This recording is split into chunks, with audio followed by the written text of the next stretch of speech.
Мындан туура 20 жыл мурун кандуу аксы окуясы болгон эле. Ал кийинки 3 революциянын башатына айланган. Бул убакыттын ичинде жаңы муун өсүп чыкты. Биз тарыхыйлыкты өстү, аларга арнайбыз.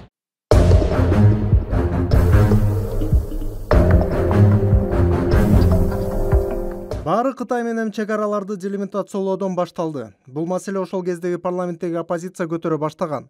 Ал турга депутаттар талаштуу деп эсептелген аймакка да барып келишкен. Эмне үчүн аксы?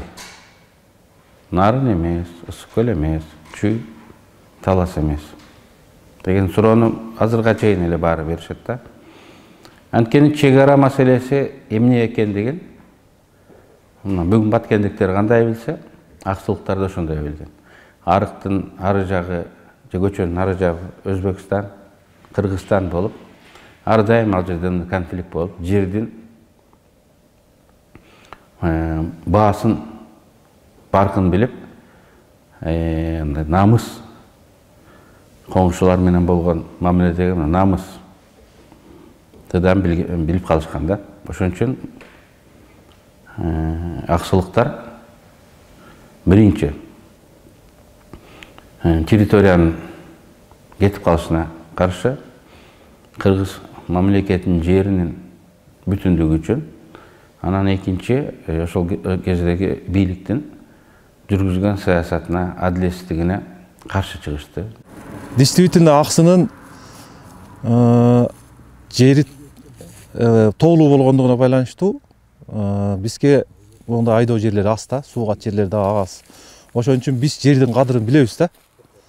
Анан кээ бир райондордо, кээ бир областтарда жер кадырын билбесе, аксылыктар билет да жердин кадырын. Биз 1,5 сотук жер менен күрөшөбүз. Ошо 1,5 сотуктагы сулуу жердибизди алган түшүмүбүз менен ушинтип шүгүр кылып жашап келип атабыз да. Ошон үчүн биз жердин кадырын билген үчүн эми үзөңгү куучту мен жакынкы жылдары эле барып көрүп келдим. Каркыра менен үзөңгү куучту. Ысык көлдү түрө кыдырып, Каркырага чыгып, Каркыранын жерин көрүп, анан эмне себептен мындай жерлерибиз өтүп кетет деп мен жакынкы жылдары түшүндүм да. Анан эмнеге аксылыктар үзөңгү ушунча жер кетип атабы деген өзүлөрү жерге зар болгон адамдар. Буларчы аксыл эми бир үйдө 5 сотук, 7 сотук алган. Ошо менен элестетип көргүлө, 5 сотук, 7 сотук менен бир үй бүлөнү багыш деген. Где-то бир 90 канча гектар, 98 гектар кетип атат экен Кытайга десе, аксылтар үчүн бул Аксы районунун 2 эсе жери болуп калып атпайбы? Анан кийин ушунча жерибиз кетсе, бизде жер жок болсо деп, булар ошо жүрөгү менен күйгөнүнүн себеби да ошондон болуп калды. Ошол эле учурда жарандык активисттер, укук коргоочулар жана саясатчылар ачкачылык жарыялайт. Анан биз ошол жерден чыгып келип эле анан кийин Агропромдо төртөөбүз биринчи ачкачылык жарыялап отуруп калдык да. 10 январь күнү. 10 январь күнү саат 2-де ачкачылык официалдуу түрдө мынакей жарыяладык дедик. Турсунбек Акундун немеси бар экен. Ошо Агропромдун 7-этажында 2 кабинети бар экен, бири-бирине катар. Анан бир жагына аксылык балдардан 3 келип кошулду. Ошо бир баланын аты Жалын болсо керек эле. Азыр эми аттарын да унутуп калдым ал балдардын. Анан эме бир жагында мен, Тот эже, Төлөкан Исмаил, анан кийин дагы аксылык бир кыз келип кошулду бизге. Турсунбектер үчөө, биз төртөөбүз болуп биринчи күнү ошо 7 адам баштадык да. 7 адам болду. 7 адам биринчи күнү. Аягында 743-кө чейин эсептедим мен. Себеби анын ортосунда мени катчы кылып коюшту ошол жерде. Биринчи адам шейит кетти. Ачкачылык кармаган 51 жаштагы Шералы Назаркулов 21 күндөн бери тамак ичпей каза болду. Өлөрүнө 3 жума калганда уулу төрөлүп, атын Азимбек койгон. Шералы Назаркулов 16 январь күнү келген. 16 январь күнү келди. Бул келгенден 5 күндөй биз менен болду. Өзү ошондо эле бизге Кыдык деген бир жигитти министр бөлүп берген. Ал биз менен жатып, биз менен турат ошол жерде. Тамактанганы кетет, кайра келип, эртең менен кечинде обедте бардыгыбыздын давлениябызды өлчөп турду. Ошол кезде кандай болгон убакта дагы могу акция протестке элдердин ушундай немесине, мындай нааразычылык акцияларына ал кезде бийлик мындай жумшак мамиле кылган экен деп ойлойм да. Азыркыга салыштырмалуу врач бөлүп берип, неме кылып Жердин Кытайга берилишине каршы чыккандардын арасынан эң активдүүсү Аксы районунан жаңы шайланган депутат, мурдагы тергөөчү Азимбек Бекназаров эле. Бир райондон чоң аймагы 4-чү чоң дарыясы Үзөн Кууш дарыясынын бассейни кантип эле эч негизсиз эле Кытайга кетип атат деген маселени ыйгарым укугумдун чегинде депутат катары көтөргөн маселемди менин шайлоочуларым, менин колдоочуларым колдоду. Туура маселени көтөрүп атат деп. Бийлик тарап Бекназаровду Аксы районунда тергөөчү болуп иштегенине байланыштуу жасалма иш менен темир тор артына отургузушту. Андан кийин ага психологиялык, атүгүл физикалык кысымга кабылганы тастыкталган. Кийинчерээк ал бул фактыны төгүндөөгө мажбур болгон. Эл эмне болуп атат десем, эл акимди баш кылып, уровдун начальнигин баш кылып, залогко алып алып өрттөгөн жатат деди Айлыңарда. Азыр залогдо турат деди. Осмонов деген аким баш болуп, баары залогдо деди. Эгер мунуну билсе эле, эмне болот десем, өрттөйт деди, отундап келип тиркеп салган деди. Ошол үчүн баштаткан. Анда мен айттым, анда мындай кылабыз дедим. Мен өзүм сунуш кылдым аларга. Анда мындай кыласыңар, видео алып кел дедим.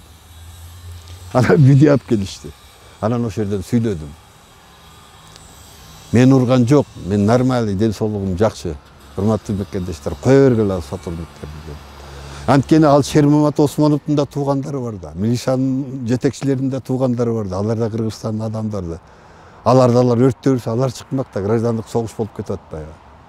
Бекназаровдун камалышынын чыныгы себеби анын Кыргызстандын кызыкчылыгына каршы иш-аракеттери үчүн президент Акаевке импичмент жарыялоо зарылдыгын көтөргөндүгү менен түшүндүрүлөт. Аксылыктар нааразычылык акцияларын баштайт. Ата-энелер балдарын мектепке жибербей, Кербен айылында базар жана соода түйүндөрү жабылат. Негизги иш-чаралар 18 мартта белгиленген Токтогулдагы сотто жана Таш көмүр шаарында өтүшү керек болчу.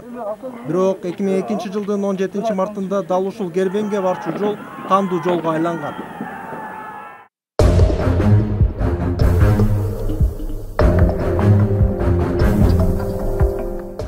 Бийлик пикетке чыккандардын Кербенге кирип кетишине жол бербөөгө катуу даярданган. Айылга баруучу жолдор милиция тарабынан тосулуп, жүргүнчүлөрдүн баары текшерилип баштайт. Муну атайын кызматтардын бир нече операторлору видеого тартат. Кээ бир адамдар ошол эле кезде кармалат. Өзүң угуш сатылбасын, Бекназаров чыксын, эмне жасаса баранын, Кыргызстандын жери сатылганга укук жок. Биз жерге зар болуп атабыз. Аяка сатканчакты мына бизге берсин жерди, биз тоо ташын арасында жашап атабыз. Деп бир экөөчө сүйлөгөнчекте эле азыркы мынагы сүйлөгөн Назарбеков менен 3-4 аялды шээден кайрып барганда сүйрөпчү. Себеби автобустан түшөлү биринчи уларды кармаган. Мына машина келатандар борго келип, чайнаныбызды коюп отурганыбызда эле мына жактан бир автобус келип, шеке дал ушул жерге кайрып токтотту, ушул жерге. Спецназдар түшөлү бирөө бул жакка кетти, экөөчөбүздүн үстүбүз кемирилди. Мнеке биз жабылып чыгылып туруп калдык жолго. Анан Шермамат Осмонов биринчи түшөлү ошол сурады. Каяка кетип атасыңар? Биз ошол жерге бир акыйкаттыкты талап кылабыз. Эл чогулган жерге Аксы районунун бардык жетекчилиги келет. Митингчилерге аким Осмонов, милициянын башчысы Кулуев, ошондой эле прокурор Абдыкалык Калдаров чыгып сүйлөй баштайт. Калдаров күч колдонууларын ачык эскертип, чогулган элге тарап кетүүгө 15 минут убакыт берет. Бир нече мүнөттөн кийин спецназтын командири Ниязалиев ошол эле сөздү кайталайт. Сейреп барып, быдылдап сүйлөп атты эле, анан барды да Шермамат Осмонов айтты, 15 минут убакыт берем, кетсеңер кетип калыңар, кетпесеңер өзүңөрдүн көрөсүңөр деди. Анан бул барып айтты, атат экен деди. Эми коркутат да. Атып эмне кылат эле? Өз элине атпайт. Ал мыйзамга жооп бербейт ал. Коркутуп атат. Эч кандай биз бир жерге зыян келтирбейбиз. Барабыз ушул жерге турабыз деди. Анан ошондор кишип келе атып эмне айткан мени. Ок атылат, күч колдонулат, кетип калдык ө. Дегенде мен ошондо эмне себептен атасыңар дегем. Эмне себептен атасыңар? Себебин айтып түшүндүрүлө бизге. Десем, эми үкө быдылдабай келе бербейсиңби? Деп анан мени ошол жактан баштап жетелеп сүйрөп келишкен омондор. Ошондо бир жерге келип анан элге айттым мен. Өстөрү бул жерде калып калды. Омондорду отцепление койду. Ошондо элге айтсам, элдер айтты мени, андай ата турган Кыргызстанда мыйзам жок, мыйзам жол бербейт. Атам деп айтты мынакей, атам деп айтты мынакей. Койгула. Десем эле аңгынча эле болбой берди. Элдер туруп кудум ушул жерге келдик мынакей. Видеодо бул учурда эл тынч туруп, камуфляж кийген жана жанандык кийимче милиция кызматкерлерине дээрлик аралашып калганын көрүүгө болот. 1 мүнөткө жетпей негизинен айылдардан турган алдыңкы катарга калкандары жана дубинкалары колунда бар топ келди. Төсүмгө акын келип, машинеден түшкенде эле шарт кармап туруп, террорист кармагандай сүйрөп жөнөштү бергүстү. Sürеп машинада элден бияка бескенден тарс атыш башталды ошол жерден. Куралдуу жана жабдылган атайын күчтөр мурда 10-20 метр аралыкта турган элге көздөй жылат. Күбөлөрдүн көбү милиция бөлүмүнүн жетекчиси Али Кракишев спецназга атууга башын ийкеп визуалдык белги бергенин белгилешет. Муну видеодон да көрүүгө болот. Ракишев буйрук берген, атпайсыңар деп, өзү баш болуп таш менен уруп кубалаган. Өзү начальник, өзү баш болуп кубалаган. Качкан элдин негизги бөлүгү бак дарактардын артына жашынат. Ылдый качып, кайрадан элдин күбү менен келип анан. Могу жерлерден, шу жерлерден жыгылып атты да. Алдыңкылар шу жерлерден келип, шу жерлерде жыгылып атты. Анан мен о жерден жыгылдым. Тетте кар тур го. Ошол жерден жыгылдым мен. Ошол жерден жыгылганда эле шу жака ок тийген экен да. Анан жатканда алдымда кан болуп калды, ал убакта кар бар болчу. Көп болчу кар. Анан аятаң өлүп калат окшойт, анан сойлоп, могу жерде аң бар, сел алган. Ошо сел алган аңга түшүп кеттим. Түшүп жатсам алдым бүт кан болуп калыптыр. Адамдар жарадарларга жардам берип, өздөрү менен кошо алып кеткенге аракет жасайт. Ошол маалда спецназ кайтып келген элге кол салып, аларды сабап кармап кетет. Андан кийин толкунданган эл таш, таяк менен куралданып, алдыга жылы спецназга чабуул жасайт. Командирлер чуркап жөнөйт, бирок алардын артында турган автоматчылар кайрадан ок атып, элди кууйт. Жабырлануучулар менен өлүктөр жолдо калат. Анан өлөт деген учуп турбайбы деп анан коем, жолго чыгайын, бир нерсе болор деп анан оюм ушу келди да. Жолго сойлоп чыктым. Жолго сойлоп чыкканда эле анан мени кармап алып разан дөп баштады. Ошо орган тараптагылар бүт кармап алып, мени камерага тартып, колума таш карматып кыйнады. Кыскасы көрбөгөн азапты көрдүм да. Кээ бирлери качып кетишти, башкалары алыста туруп карап турду. Милиция жарадарларды жана каза болгондорду жүктөп баштады. Мен действительно рызной жок деп ойлогом. Себеби мыйзамга баягы жокко жооп бербейт да. Качан мен өзүмө тийгенде булкуп кетти, булкканда эле аттаганды аттай албай калдым, бутка дейди эле. Чөгөлөп неме кылганда балдар келип шарт кармады. Мен ошондо билдим, мында кармаганда кан чыккандан кийин. Ах била, бул баягы экен дедим ошондо. Жарадарларды жана каза болгондорду КАМАЗга отундай ыргытып алып кетишти. Андан кийин дагы бир КАМАЗ кармалгандар менен жөнөп кетти. Акыры милиционерлер өздөрү автобус жана жеңил унаалар менен кайтышты. Өзүм жоготуп жатып калдым, кийин КАМАЗга жүктөп өлүктөр менен кошулган больницага алып барды. Өлүктөр менен кошуп алып барды. Өлүктөр менен кошуп барган. Тез жардам жанында эмес беле? Жок. Көрсөтүлгөн жок эч кандай жардам. Эч кандай жардам. Өлүктөр апилка мал жүктөгөн КАМАЗ экен ал мезгилде. Ошо апилканын арасында өлүктөр менен кошулуп бардым. Больницага баргандан кийин больницадан моргка дешип, эми кулак угат, көзү ачылбайт, болгону жүрөк иштеп атыр да. Анан больницага баргандан кийин моргка дешип, узучу болушуп атты. Жан жак өлдү. Анан мени көтөрүп түштү КАМАЗдан. Түшкөндө эле анан муну кыймылдап атат деп анан бир аял кыйкырып. Анан мени больницага алып кирип кетишти. Каза болгондор жана жарадарлар Керменге жеткирилди. Кыргын тууралуу кабар бүт аймакка тарады. Бул жерде где-то бир 2000 адам болгон. Плюс минус менен. Бизди кечке маал кармаганда, ошо үйгө кетип атканыбызда кармаган. Вестин ичинде камашып алып сабашканда, катуу сабашкан. Эмне менен сабашкан? Дубинкалар менен. Анан каяктан пайда кылган ал жерде таштарды, таштар менен уруп. Солдаттар тиги сууду ташып турушкан. Жыгылып каласың. Үстүңө бир фляг сууду куят. Сабайт ошен муздак суу. Ошондой болгон. Ичи суу. Суу. Бир сутка кармашканда. Бир сутка тынбай кыйнашты ошо. Бир сутка тынбай ошо сабашканда. РОВД имаратына 140ка жакын спецназ жана милиция кызматкерлери, ошондой эле жергиликтүү жетекчилик чогулуп, коргонуу позициясын ээлешип, калкан таяк куралданып, абага карай ок атышкан. Жергиликтүү айылдын тургундары РОВДнын имаратынын алдында топтолуп баштайт. Кээ бирлери тордун үстүнө чыгууга аракет кылып, имаратка таш ыргытышат. РОВД жанындагы имаратты өрттөп жиберишет. Жалал Абадтан адистер келип, күбөлөрдүн катышуусунда сөбөктөрдү изилдей баштайт. Бардык процесс видеокамерага тартылып алынган.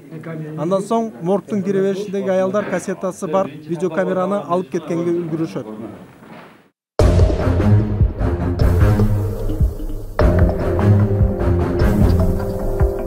Эгерде ушул диск элдин колуна тийбей калса, анда аксылтар күнөөкөр болуп эле, аксылтар мас болуп бири-бирин өлтүрдү. Анан кийин 60-70 милицияны булар жарадар кылды. Анан кийин булар жарадар болуп жатышат деген дооматка калышмак да. Ошондой дооматка аксылтар калып кеткен аз калган. Муну просто эле бир ушул дисти кетем да карап туруп Кудайдын бар экенин чын экен деп кетем да. 18-19 март күндөрү кармалгандарды урт-окмокко алып, таш ыргыткам, өрттөгө катышкам дегенди мойнуңарга алгыла деп коркутуп, ал тургай мазмуну белгисиз кагаздарга кол коюуга мажбурлашкан. Милиция жана ички аскерлери Кербен айылында 25 мартка чейин турушту. Бул күнү депутаттык комиссия өз ишин баштады.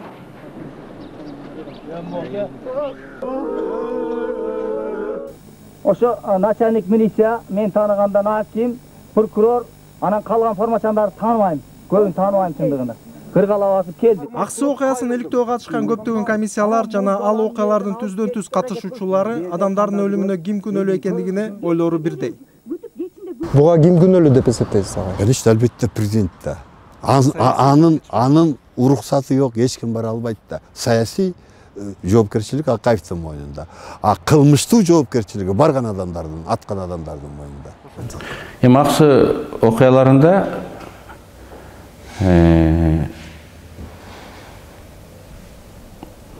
бардык фигуранттар, катышуучулар өзлөрүнүн аракеттерине мындай баа албай калды. Саясий да баа албай калышты. Кылмыш жоонуна да тартылбай калышты да. Мен оюмча саясий максаттуулуктан кайтып убагында биз баарына бирдей баа беришибиз керек эле. Аксы трагедиялык окуясы бүтүндөй элди көтөрүп бириктирген. Жалпы оппозициялык күчтөрдүн биригүүсү да Аксы окуясынан кийин күч алды деп жана айттым го. Эл өзүнүн күчүн ошондо сезди, өзүнүн мүнөзүн ошондо көргөздү. Ошондон кийин реалдуу күчкө айланды. Буга укуктук жеткиликтүү баа берилбеди деген себебин айтып атпайм, масштаб жабыркандардын масштабына неме кылганда, алиги мындай условный 2 жыл, условный 3 жыл ушундай болуп калды да. Премьер-министр жумуштан кетти, министр жумуштан кетти, баш прокурор дагы кимдер өтө көп адамдар алмашты. Ички иштер министрлиги Темирбек Акматалиев дагы кетти, жумуштан ордуна башкага келди. Ошондой саясий чечим ошондой эле болуп эле мындай булар жазасын алды дегендей болуп калды. Ошол кездеги төрөлгөн кыз азыр 20-га чыкты да. Ошо 20-га чыкты.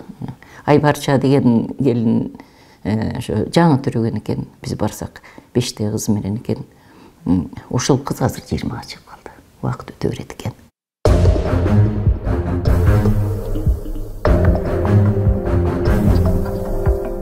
Ички иштер министрлигинин кызматкерлеринин ичинен расмий маалымат боюнча 73 адам медициналык жардам сурап кайрылган. Алардын ичинен бирөөсү ок атуучу куралдан жарадар болгон. 17-19 мартта окуялардын натыйжасында Аксы районунда 6 адам, анын ичинде 5 адам октон каза болгон. Алар Эркиналы Четимбаев, Сатымбай Үркүнбаев, Кадыркул Сапаралиев, Советбек Тагаев, Элдияр Үмүталиев. 6-чысы Медетбек Бекмуратов дубинкалар менен сабалып шейит кеткен. 29 жаран медициналык жардам сурап кайрылган. Анын ичинен 15-и октон жарадар болгон. 5 балам бар. Сатымбай ошондо 45 жашта болчу. Бийликтин күнөөзү менен ошо Акаев башында турган бийликтин атка минелеринин күнөөзү менен ушул жерде тынч кетип аткан элге ок атып, ошол жерден бул жакка да өткөзбөй коюшкан да, ок тийгенден кийин дагы тозушуп. Анан кан кетип, биякта Айлетимдеги ФАП бар мондай. Жакан ошол жерге алып барып, кайра эртең менен алып баргынча каны да көп кетип калган, анан ок тийгенине каза болуп калган. Кайсы жакка тийиптир? Ок ичине тийген. Анан неме бар, операцияга киргизип, операциядан чыкпай калган да. 2 бала, 1 кыз. 3 балам бар. 6 жаш эле. Кичи 3 жаш эле.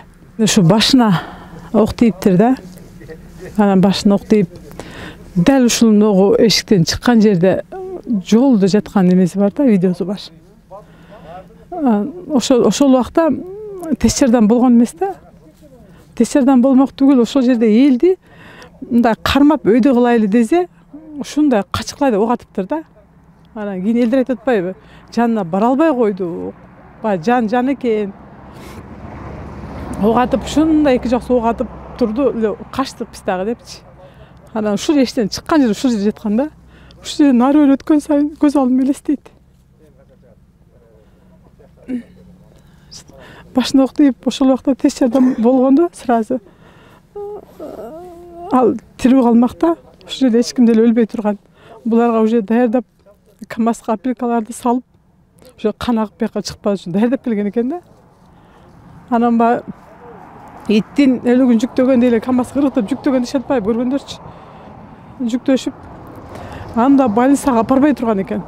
Булар өлүктү башка бир жакка барып жок кылмак экен да буларчы. Анан ошол жерде эл тозуп больницага барыптыр да. Анда больницага киришкенден кийин дагы сразу эмеге киришпестен сразу моргко да иши бар эме кылышыптыр булар. Тирүү адамдарды карасаң, ошол адамгерчилик эмес да, мыкачылык кылган да. Аксы окуясы 2005-жылдын 24-мартында президент Акаевдин жана анын командасынын кызматтан мажбурлап кетишине негизин түзүп берген. Эл өзүнүн күчүн ошондо сезди, өзүнүн мүнөзүн ошондо көргөздү. Ошондон кийин реалдуу күчкө айланды. Аксыда окуя баягы элдин жүрөгүндө калып калды да. Акырына чейин чыкпай калды деп. Анан элдин бийликке болгон ишеничи да кетип калды. Кийинки бийликте элдерин аңдып кандай иштейт, кандай болот, адам укугуна кандай карайт дегендей дагы болду да. Эгерде Аксы окуясынын акырына чейин до конца чыккан болгондо, тиешелүү жазаларын алган болгондо, балким элдер неме болот эле да. Анан экинчи жагынан мен наразы болгон жерим, качан ушундай бир бийлик алмашуу болуп, бир ал биз революция деп коебуз, ошондой чогулган жерде эле немелердин көтөрүп чыга турган бир 2-3 флагманы бар да. Аксыны көтөрүп чыгышат. Мына Аксы. Шералыны кошуп алышат арасына. Кумтөрдү айтышат. Анан немеде дачасу деп неме кылышат. Ушундай немелерди колуна кармап алышат. Буларды бизге окшоп ийне жүүнө чейин момунту безилдеп, ушулар менен кошо ыйлап, ушулар менен кошо жөө жүрүп, ыйласа ыйлап, турса туруп, ач калганда ач калып, жылда барып кабар алып дегендей да. Анан андай кылгандар жок, ошо кыйкырып ушуларды көтөрүп алып аксы дегендердин арасында ошо бизчелик арасына кирип ушуларды неме кылып жүргөндөр аз эле да.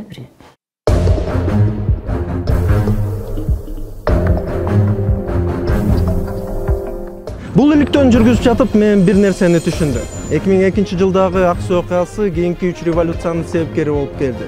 Бирок ошол учурда мен экинчи нерсеге ынандым. Бул революциянын максаттары толугу менен ишке ашкан жок.